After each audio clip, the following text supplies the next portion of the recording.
तो दरअसल प्रधानमंत्री मोदी जिसे राहुल गांधी का भ्रम बता रहे थे, आज राहुल की सलाह को सरकार मानने को मजबूर हो गई। सरकार जीएसटी पर अपनी पीठ जरूर थपथपा रही है, लेकिन सवाल तो उठता है ना कि आपको ये फैसले लेने में 8 साल लग गए।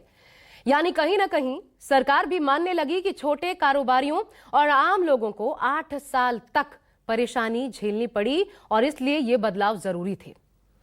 हालांकि जीएसटी को लेकर के इस बदलाव को लेकर एक्सपर्ट्स क्या मानते हैं, ये भी जानना आज जरूरी है। सुनाते हैं आपको एक्सपर्ट्स का क्या कहना है इस पर। ये नौबत इसलिए आई है कि और तरीके आजमा लिए, वो अभी तक कामयाब नहीं हुए। कॉर्पोरेट इनकम टैक्स रेट घटा ली 6 साल पहले, उसके बाद पर्सनल इनकम टैक्स रेट घटा दी अभी फरवरी में। उससे पहले 20 और 25 के बीच में पीएम किसान दे डाला, अनाज मुफ्त कर दिया, और न जाने कितनी राज्य सरकारों ने खूब महिलाओं को पैसे बांटे। मगर न डिमांड बढ़ रही, न प्राइवेट कंजम्पशन बढ़ रहा, न ही प्राइवेट इन्वेस्टमेंट बढ़ रहा। तो चलो एक आखिरी और दौर, एक और आजमाइश कर लेते हैं, जीएसटी गिरा देते हैं। तो ये नजरिए भी देखने को मिल रहे हैं। वक्त और हालात कैसे बदलते हैं वो देखिए। जिस राहुल गांधी को लेकर सत्ता पक्ष के लोग मजाक उड़ाया करते थे, उसी राहुल गांधी की एक एक बात को अब गंभीरता से लेते हैं। आपको ये लग सकता है कि एक पक्षीय नजर आ रहा हो जो हम कह रहे हैं, लेकिन दरअसल जो घटित हो रहा है वो कहना भी जरूरी है। राहुल गांधी ने जीएसटी का विरोध किया, 8 साल बाद सरकार को भारी बदलाव करना पड़ा है, ये आज की हकीकत है। इसके पहले एक और चीज आपको याद दिलाती हूं। देखिए स्क्रीन देखिए, जातीय जनगणना। जातीय जनगणना एक और बड़ा मुद्दा राहुल गांधी ने उठाया था। 2024 के चुनाव में राहुल ने संविधान के साथ साथ बड़ा मुद्दा बनाया।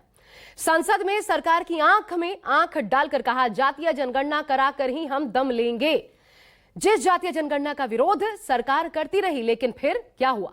फिर ऐसा वक्त आया कि एक दिन सरकार ने खुद जातीय जनगणना कराने का फैसला ले लिया, और ये जग जाहिर है। वो भी सुनिए, जब जातीय जनगणना पर हुंकार भरी थी राहुल गांधी ने।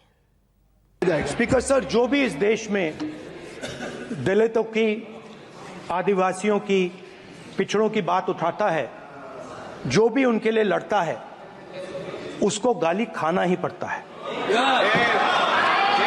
और मैं ये सब गालियां खुशी से खाऊंगा, क्योंकि महाभारत की बात हुई तो महाभारत में अर्जुन को सिर्फ मच्छी की आंख दिख रही थी, उसी प्रकार मुझे सिर्फ मच्छी की आंख दिख रही है। जाति जनगणना हम करा के दिखाएंगे, खत्म। आपको जितनी गाली देनी है आप दीजिए, हम खुशी से लेंगे। तो जातीय जनगणना अब होगी, लेकिन एक और मुद्दा याद कीजिए, 3 कृषि कानून, उसकी भी बात करना आज जरूरी है। 5 जून 2020 को मोदी सरकार 3 कृषि कानून अध्यादेश के जरिए इसे लेकर आई।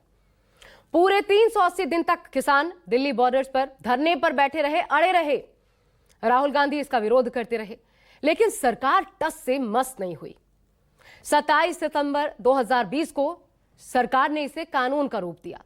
आरोप ये लगते हैं कि 700 किसानों की धरना प्रदर्शन के दौरान जान चली गई।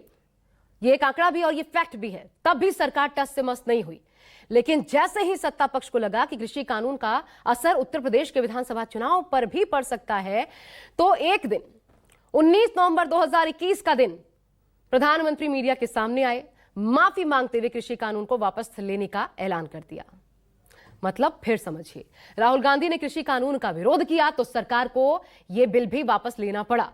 राहुल गांधी ने जातीय जनगणना पर अड़े रहे तो सरकार को जातीय जनगणना करवाने का फैसला लेना पड़ा। राहुल गांधी ने जीएसटी का विरोध किया तो सरकार को जीएसटी में बड़े बदलाव करने पड़े, ये हकीकत है। और पिछले 11 सालों के कार्यकाल में मोदी सरकार का एक और बड़ा फैसला जो विवादों में रहा, वो है नोटबंदी का। विपक्ष नोटबंदी के बहाने मोदी सरकार पर लगातार हमलावर रहा है। वो दिन आज भी हर किसी को याद है। 8 नवंबर 2016 प्रधानमंत्री नरेंद्र मोदी देश के नाम संबोधन लिए सामने आए थे। अचानक से देश में नोटबंदी का ऐलान हुआ और इसके बाद से 500 और 1000 के नोट चलन से ही बाहर हो गए। इसके बाद कई दिनों तक पूरा देश लाइन में लगा रहा। अपने अपने नोट बदलवाने से लेकर एटीएम से नोट निकालने तक के लिए लोगों को सड़कों पर लंबी लंबी कतारें लगानी पड़ी।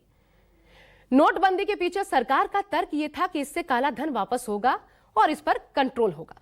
लेकिन सरकार का यह फैसला भी फ्लॉप साबित हुआ, क्योंकि काला धन तो पकड़ में आया नहीं, उल्टे बाजार में जितने रुपए थे या घरों में छिपाकर रखे गए थे, सब के सब कानूनी रूप से वैध हो गए। राहुल गांधी ने सरकार के इस फैसले का भी कड़ा विरोध किया था। और अब ये जो बदलाव हुआ है, आइए आपको सुनवाते हैं। आज जो जीएसटी पर परिवर्तन बड़े स्तर पर देखने को मिल रहा है, इस पर आम जन, क्योंकि इन्हीं की बात की जा रही है, इन्हीं के लिए बदलाव आए हैं, तो आम जनता इस बदलाव को लेकर के क्या कह रही है, कैसे देखते हैं इस बदलाव को, वो भी सुनिए। जीएसटी अच्छी चीज है, उससे व्यापारी सेफ है और सरकार को भी इससे रेवेन्यू आएगा। ये बहुत बढ़िया रिफॉर्म है। हाँ, क्योंकि ये इस जीएसटी जो कल जो अनाउंस हुआ था उसमें जो 28% का जो जीएसटी रेट है उसे 18% में किया गया है। और इसमें जो जिससे पहले लग्जरियस आइटम में गिना जाता था जैसे एसी वगैरह, वो आज आम लोगों की आवश्यकता की चीज़ें हैं जिसमें जीएसटी घटना जरूरी था। बहुत अच्छा है, जो 18% से जो 28% से 18% कर दिया, आम जन के लिए तो बहुत अच्छा किया। और देखिए, आदमी जो गरीब लोग जो गर्मी में ठंडा पानी पीना चाहता था, उसके लिए फ्रिज को भी देखिए घटा दिया, 18% कर दिया। इससे सभी आम लोगों को काफ़ी फायदा होगा। खाने पीने का सामान जैसे पनीर हुआ, दूध का बहुत सा आइटम है, इसका जीएसटी घट गया। जनता में तो फायदा है, निचला जो स्तर का जो लोग हैं उसका भी फायदा है। स्कूल स्टेशनरी की जो चीज़ें होती है जैसे डोम्स और बाकी कंपनीज है, उनको भी फायदा हुआ है। और ये जो सरकार ने कदम उठाया, इसका खास फायदा जाएगा छोटी कैटेगरी के लोगों को। फायदेमंद होगी तो आदमी के लिए अच्छी बात होगी, कोई गलत नहीं सर। और ये जीएसटी अगर और भी कम होगी तो और अच्छी बात है।